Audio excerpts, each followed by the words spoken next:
He said to tell you everything and you will be told everything. So here's the message. Human rights, August the 24th, 2014.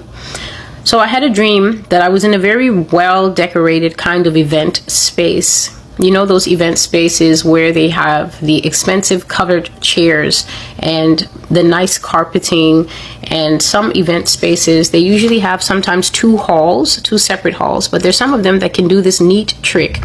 When you're having a lot of delegates, when you're having a lot of people fly in from all over the world, then you can actually remove the partition and you get this massive kind of ballroom space. A lot of conference areas can do that. So that is what had been done. The place had been very well decorated, and there were many nations represented in this massive conference space. A lot of delegates had come from all over the world, invited to attend this event. And so immediately you hear me describe this, you know that I'm describing a very, very busy room with banquet tables set at various intervals. But then, of course, the important people, the keynote people, will be occupying certain banquet tables that are at the very front of the room, up by some kind of dais where, you know, after everyone is going to have dinner, and then afterwards the important people that are already positioned at the front of the room obviously will then stand up. They'll start making speeches and things like that. And so in all this buzz, in all this hubbub, my eyes settle now on a lady from Africa who's sitting at one of the foremost prominent banquet tables. And she's seated in a high place with the many other fancy dignitaries. And this woman's style of dress was definitely meant to catch the eye. It was eye-catching. She was so well dressed, very elegant. She was wearing a lot of gold. She had very large gold earrings in her ears and a gold watch on her hand and other forms of gold jewelry. So high quality gold, you can always tell when you look at it. She had her nails done and she was wearing this two-piece outfit that really communicated power. So she was wearing some kind of traditional African fabric. I think they have very distinctive types of fabric in the western states of Africa. They make their own fabric, or they print it, or they make things where they wear headdresses as well as wearing two pieces that take many different formats. And this woman had really made a striking one in blue with pressed gold leaf detail on the two-piece up and down. So from the way that people kept looking at her, they kept complimenting her clothes, they kept stopping by the table as if to pay their respects or if to greet her respectfully, I could tell that this is a woman of importance. The way people are going out of their way to drop by her chair and stop and talk to her. Now, next to this lady, next to this black woman, there was sitting a blonde lady, also nicely dressed. But for some reason, as soon as I saw this woman, my hand goes immediately to a dazzling high quality gold wedding ring that is on her left hand. The band was beautiful, also of good quality gold. But the problem is that from the jump, I could see this ring is a little bit too tight on this woman's hand, to my gaze anyway. I wasn't standing anywhere close. I was having that far off kind of group view to see the whole room, but God lengthened my gaze and I could see the woman's hand, and her band was the first thing that caught my eye about her.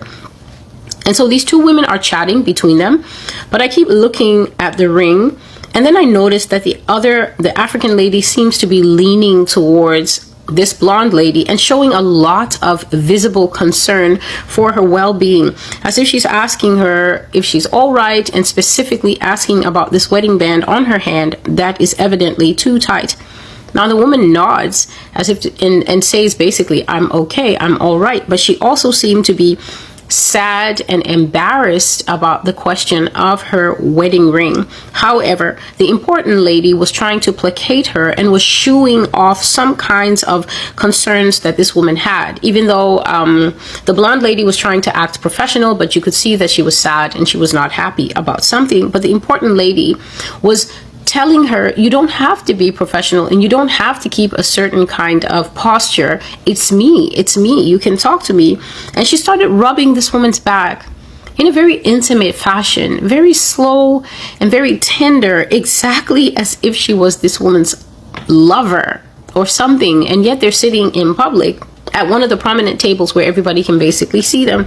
And so seeing this, I got suspicious and I thought, wait, what's going on here? What is happening between those two? And as soon as I had that thought, immediately God kind of zoomed me in, and I felt that the viewing aspect of the dream, I saw that the viewing aspect of the dream changed immediately. I went from all the way over on the other side, just an observer who could hear the hum of conversation in the room, but not really able to hear directly what every conversation is about. I came to standing or hovering right next to these two women, almost as if I was above them, but next to them at the same time, and able to hear and see everything that they were doing. And when God placed me in that position, the first thing that I saw was that the black lady, the African lady, had an identical ring on her wedding finger to the one that the blonde lady was wearing, a bright gold band that was striking and identical to her companion sitting next to her. But at the same time, I was getting this very strong prompt from God, Celestial, you're looking at a woman with a family. Speaking of the African lady, God was telling me that this black woman had a family, and despite the fact that this woman, the black woman, was married, he was also telling me that the white lady was the African lady's wife. So I hope you're keeping up with me here. God brings me close, and I'm looking at this ring, and when I get close, the first thing I'm shocked to see is that the black woman has a matching ring, and God puts in my heart, puts in my spirit, this black lady is a married woman, okay? She's married to a man, and she actually is a mother. She has children, but at the same time, she is also married to this blonde woman next to her who is her companion. And I was just shocked, and I was confused. Well, I was saying, God, how can this be? You give me a sense that this woman has a family. So clearly, if she has a family, she's not gay. She's already married to a man. She has a husband. And while I'm saying this, I'm looking at her ring, and then I look at the other lady's ring, and I have no idea truly what has happened to this blonde woman's hand, okay? She is now in visible distress because her hand is getting to the point of this game that children play. You know how children like to find empty gloves and pump a glove full of water? Children just love to take gloves and hold it on the hose and watch the rubber glove get so big and fat as water swells it up. And this is what is happening to the woman's hand. She's not suffering distress on any other part of her body except this hand. And so her hand has become so big and sore and fat and swollen, and it is swollen up to the point where it is now way too big for that marriage band to be on her comfortably. And yet, despite the fact that she's being asked consistently, are you okay? Is the ring uncomfortable? You're visibly in pain. Do you think you should remove it? Her hand is swelling up, or was swelling up, as she was being asked this, and she adamantly 100% refused to take the ring off. Therefore, her hand had now swollen up to the point where it was impossible to take the ring off. I could see the ring was firmly lodged into her flesh, biting into her flesh so severely, and she was now in a lot of pain. And her companion, the African lady, kept rubbing her back and consoling her. And I could hear her saying things like, no, you're not fat. You're not fat. You mustn't think that way of yourself. It's just something that's going on, you know? It's just something that's happening to your hand. And by this time, other people are picking up. They can see that what is happening over there. And, you know, people can notice, even though they may not know exactly what's happening. And then all of a sudden, this high-ranking lady, the black lady who was wearing blue, got very angry. All of a sudden, this sudden loud rage, she got really angry, and she raised her voice so much that it was impossible to miss. And here's the thing. You know that sometimes people get angry, and they very much want to express a thought, and they want to make sure that everybody can hear them. But at the same time, they're not willing to stand up, as it were, and say, I'm making this announcement. So they want to make themselves heard, and they want to make their point, but at the same time, they will do it in this roundabout, circumspect way, as if they're just having a personal conversation, but they make sure that their decibels, their voice levels get up there so that everybody in earshot can hear. And that is what she did. She even kept her face pointed towards her companion, the blonde lady next to her, but what she said was for everyone. And this is what she said. You should not look down on yourself or feel bad. Being married to a woman is not a color thing. It is not a black thing or a white thing. People want to make it about that, but it's not about that. It's not even a cultural thing. It's not about where you're from. It's about women, their right to choose who they love, what they want to do with their bodies. Those are the important things. If they want to be together, they should be together. And nobody has the right to stop that. So these are the very loud and emphatic statements that she makes so that people are startled. I can see that people are startled. Some people are frozen. Some people are like, ooh, well, tell us. There's different reactions. And as for me, I'm just really surprised at what this woman is saying. Because remember, I'm the person that God has let me know, Celestial, this is a married woman. There are children at home after this benefit, after this dinner, waiting for this woman. There's a man at home after this, waiting for the woman. And so once she said that, she then lowered her voice back to a normal tone, and she continued to address this lady who was in so much discomfort. But before I could hear anything else, or before I could even pay attention, how are people taking this very bold assertion, these very bold assertions, these very loud statements? What are people thinking about that? The Lord took me out of the room in a twinkling, and then right after that, I woke up. And as I said at the beginning of this video, I was very surprised by this dream, and especially by the theme and the power dynamics that I saw in it. And I was puzzled, and I kept asking myself, but also asking God. I was like, Lord, why would a married woman have another woman in her life? Why would a married woman have another woman in her life?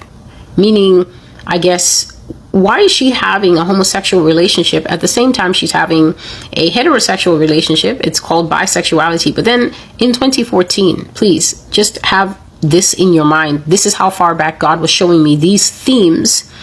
And I was thinking, and then why on earth would she be doing this in public? Why would she be doing the infidelity in public? Why would she be having the homosexual relationship in public? Why have a husband and then get publicly married to another person of the same sex?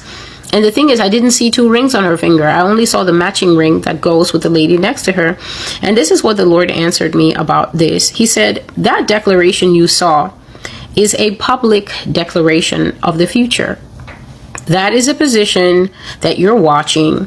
That is a position you're watching that the special interests in the continent of Africa will take. And it is surely coming if they continue the way that they are going. That is not a physical marriage, but a marriage made in covenant with the spirit that supports and defends same-sex marriages. Powerful people in Africa are going to band with that spirit and defend it under the banner of gender orientation, human rights, and women's rights. That is why it is not a gay man that you saw in the dream, but a woman. There is a lot that can be done under the umbrella of women's health and women's rights. And pushing the LGBTQ agenda is going to be one of them. The UN will declare that sexual sovereignty is a thing, and they will solidify it as an, and I quote, inalienable human right, along with the right to life, the rights of the child, the right to vote, and other well-known rights.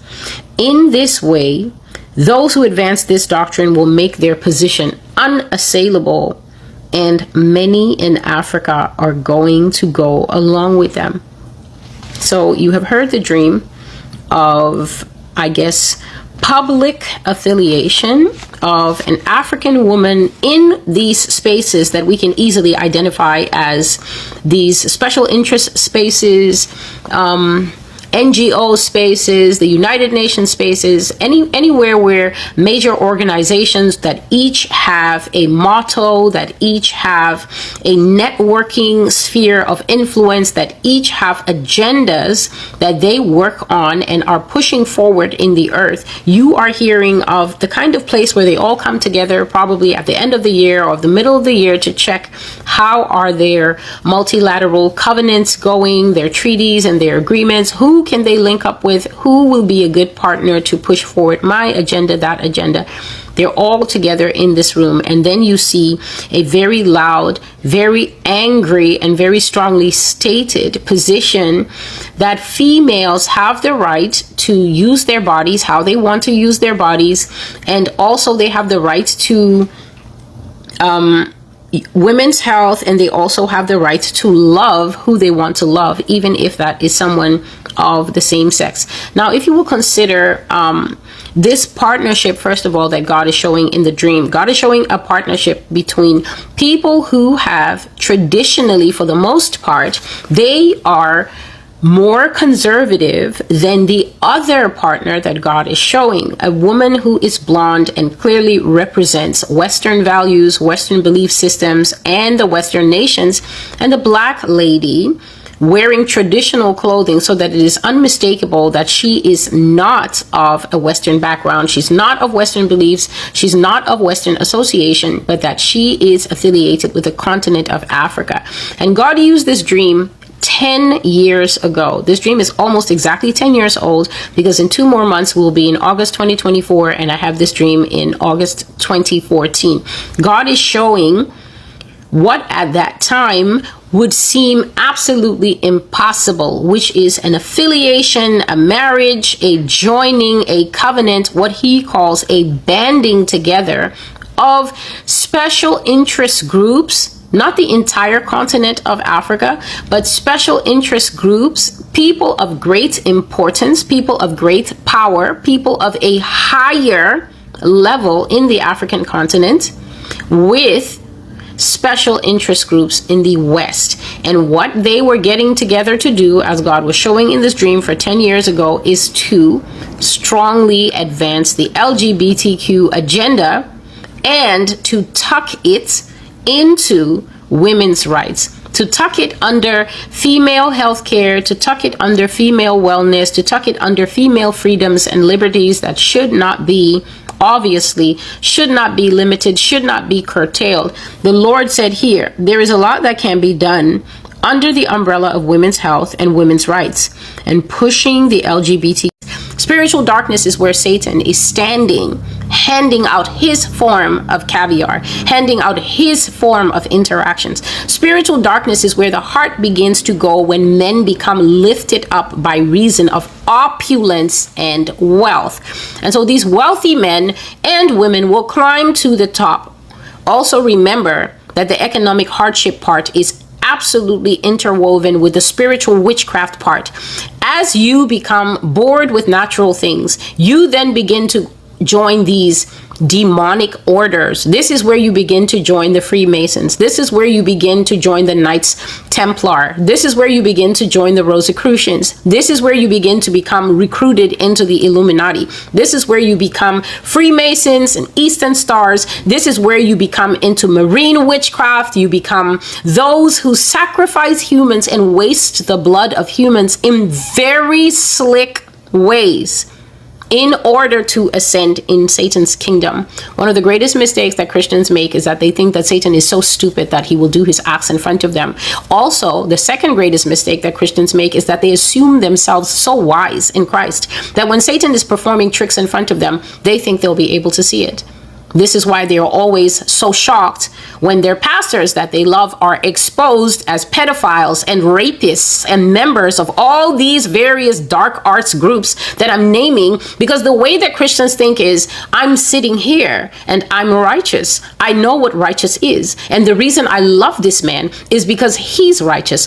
I pronounce him righteous. So when God comes along and then pulls the sheet of shame off these people, showing that they are as far as righteous as the sun is from us, then of course the Christian is shocked. This Christian is also embarrassed, because if the Christian has vetted, so-called vetted and validated the man, the woman standing in front of them, and then that man and woman is revealed as somebody who likes to touch children, somebody who likes to coerce men in the church, intimidate men in the church, maybe find dirt on the men in the church, and then sleep with the men, and then all this is exposed, the Christian himself, the Christian herself feels exposed. The Christian feels attacked. Because the Christian is saying, how could my perfect discernment fail? When the truth of the matter is you have no discernment. You are operating in the flesh because you see mirrored back to you what you love. And because you don't actually know God's word to even know when these liars are teaching you smooth lies, poison, as God has called it. It is poison, poop, he said. It is in that prophecy where it's called the Iron Church. He says that they're feeding feces to the church. The church loves the taste of poop and waste. But because it is shrouded in a little biscuit, it's wrapped up in a bit of sausage and drizzled with some orange duck sauce, the church is thinking this has an unorthodox taste, but I like it. I like it. And God says that if you could see the waste that you have consumed over the last 20, 30, 50 years in church, you would vomit. You would vomit at who you love, and you would also, listen, you would be forced to vomit at who you are. This is what is hurting the church so much. The church is hurt to see that Celestial is telling them the truth about their pastors, because that automatically means that Celestial is telling you the truth about you, that you can't discern, that you love what is killing you, that you will always stand up for a wolf and defend that wolf, because that wolf is actually a reflection, mirror image of your own wolfy face. To hate the wolf is to hate yourself. And what man hates his own body? And so when the wicked rise to power, however they rise, whether it is by fortune or whether it is by trafficking in the dark world, they now sit like evil gatekeepers at the top. And one of the things that Satan will demand of a man when he's low is that the man makes sacrifices. You can never serve Satan without paying dues. It is impossible. The difference between Satan and our holy God is that God knows that the spiritual world demands dues. Jesus Christ has paid the dues of the Christian. Jesus Christ has paid the dues of all men. All a man has to do is walk up and say, I am indeed a sinner, and I know that dues are due. My life is due for the way that I've lived. But I have heard of one who has sacrificed his life, that my life will not be taken, as the only fitting payment. Please hear me. Your life, your breath, your baby's life, your baby's breath is the only fitting payment for the sin that is committed. My life, my breath. All have sinned and come short of the glory of God. The difference is that God did not desire to slit our throats. In the old days, he would slit the throat of the bullock. He would slit the throat of the goat, the kid, the sheep. That is what he would require, because he knows that payment is due, because those are the rules of the spiritual realm. It is blood for blood. It is life for life. All you have to do is stop talking so much on the internet and read Leviticus, and you will actually find out exactly who God is. Many people skip books like Leviticus and Numbers because they think it's boring, but when you read those books, you will never be confused about who God is. His character is pristine, perfect, represented in books like Leviticus, Numbers, and Deuteronomy. You can never read those books and claim that you do not know what pleases God. Because you can see, for instance, in an aspect of his character, how precise he is that he even tells them how to measure the barley. Then people will come on podcasts and mock the Lord and say, oh, he cares about, who cares if we match the linen and we match that other? Why doesn't he want them to blend the fabrics? He's such a micromanager. You're just a fool. You're just a fool. And they should actually have a higher price on these podcast mics, because not everybody has something worthwhile to say. God's character is precise. And one of the precision things in the Old Testament was a life for a life. That's a rule. That's a law. Satan knows that law, because even Satan knows the Bible better than the so-called Christian. In the dark realm, a life is required. None of these warlock pastors, none of these warlock bankers, none of these warlock tennis stars or music stars can enter into that thing without a life. Every 5 minutes you are reading that their mother died. Every 5 minutes the whole house burned down with all their relatives, but they just happened to be shooting a movie in Paris, and so they weren't there. And then you will just say, oh, a tragedy. She lost her son, and then she starred in that amazing trilogy movie. It's a life for a life. And so they exchange the lives of the damned They exchange the lives of the blind. They exchange the lives of the arrogant who are being led into ditches, but think that they are wise and that they can see. And this is what happens in the sodomite circles. You have to give up your backside to rise. God even gave examples in the sodomy ritual prophecies of what jail is like, of how terrible it is for a straight man put in the jail and kept there for a long time.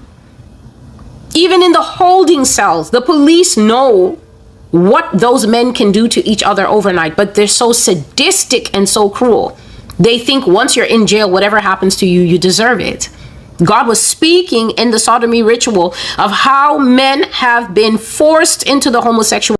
You cannot say that you, a human being that came from the hands, the shaping, the molding, and the mind, the conception of the Heavenly Father, has a love for both women and men at the same time. This is why I was so confused in this dream, because I was saying, God, this is a woman with children at home.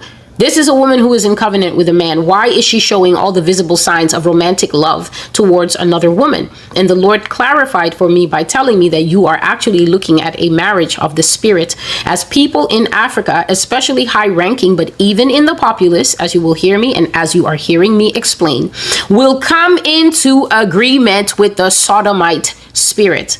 Africa, God is basically telling you that your gates are going to be broken down by the West, even though right now you appear to be putting up a good fight. It is either that they will sweeten the offer more than Mrs. Kamala Harris was able to sweeten it when she went on the gay tour, as I call it, across Africa, offering money for people to change their laws, offering money for African countries to abrogate, which means to go against, break down, or roll back their laws. To abrogate simply means to move in a fashion that is completely different and opposed to the fashion you were moving in, with the result that you completely nullify or break down the way you were before to become something else that is diametrically opposed, something else that is totally different from what you were before. In other words, what you will look like at the end looks like nothing that you looked like before. It means to roll back. The way you roll back your carpet so that you can get under it with the vacuum is how America is currently trying to get African states to roll back what America is saying are vicious laws, vicious legal systems, archaic legal systems. There are many terms that are being thrown towards African nations to make them feel that they are in the 1200s or the 1300s, to make them feel that they are outright savages in the way that they are ruling and running their countries when it comes to this hot button topic of sexual identity and sexual orientation and things like that. So the Western rhetoric is no secret to anyone. All you have to do is pull up any old BBC documentary. All you have to do is pull up any American interview, and you will see that the newscasters are definitely holding the line towards the fact that something as intimate, as you've heard me express, something as intimate as marriage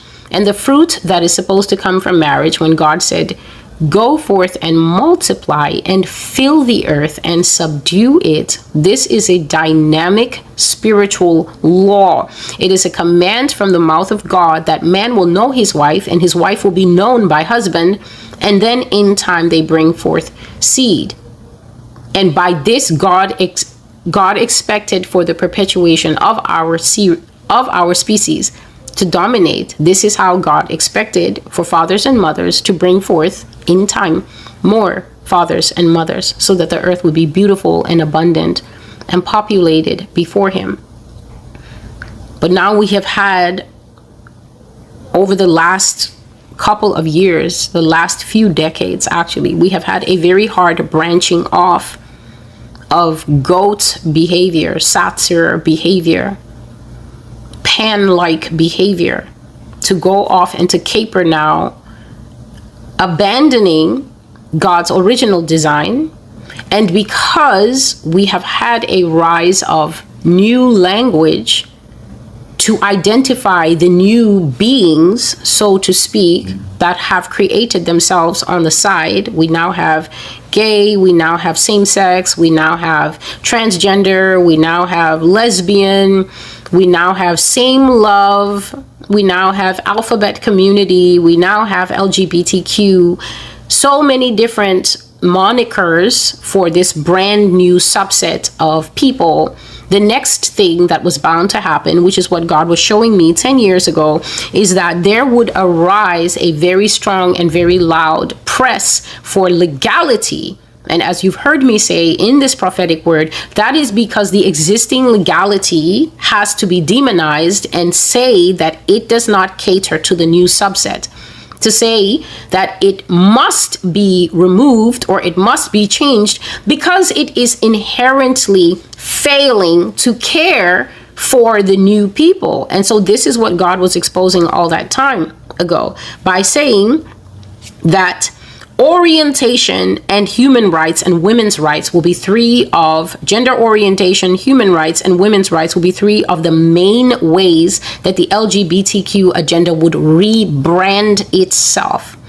Three of the ways that homosexuality, lesbianism, transgender, and things like that would rebrand themselves to come under more socially acceptable umbrellas. Every single one of us knows about the Universal Declaration of Human Rights. We all know that people have the rights to freedom of movement. We all know that everybody has the right to be recognized as a human being in the first place. Everybody has the right to be free from torture. Everybody has the right to be free from enslavement and things like that. The rights of the child have also come to further expand so that it's not only adults that are protected, but little children have the right to education and things like that. Right to be fed, right to a clean home. These are basic human rights. But now God is saying that the United Nations is going to work with whatever other helpers that it can, especially Western nations that have stood up very clearly, loud, like this woman, and identified themselves as the defenders and the proponents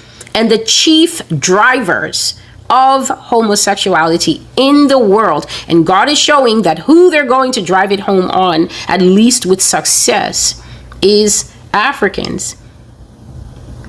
So in the prophecy, the sodomy ritual, God spoke a lot about Africans. He said that the reason that homosexuality is growing in Africa primarily is because of economic hardship. It's also because of satanic rituals and occultism.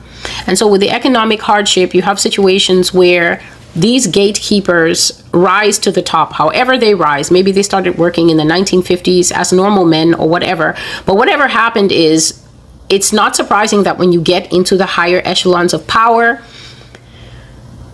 spiritual forces at the top are very powerful. So it is very hard for a person who may have started clean to start rising up through the ladder and still stay clean. It does not always happen. More often than not, as power comes in, the suggestions of Satan increase. More often than not, as power comes in, Satan's ideas begin to seem not something I would never do.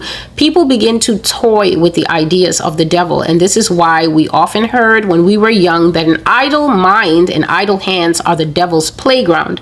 The less you have to do, because the less you're working and the more money you have heard in these prophecies that God has said that the rich become bored and the rich become easily persuaded to try first the avant-garde and then the more and more and more avant-garde until he says they run out of all normal things to do. There's only so many times that you can have caviar from around the world. There's only so many wines you can drink. There's only so many women you can sleep with. There's only so many sea surfing you can do, or jumping off the top of mountains and paragliding. There's only so much of the limited things that our bodies can do before people begin to have an interest in what God called spiritual darkness.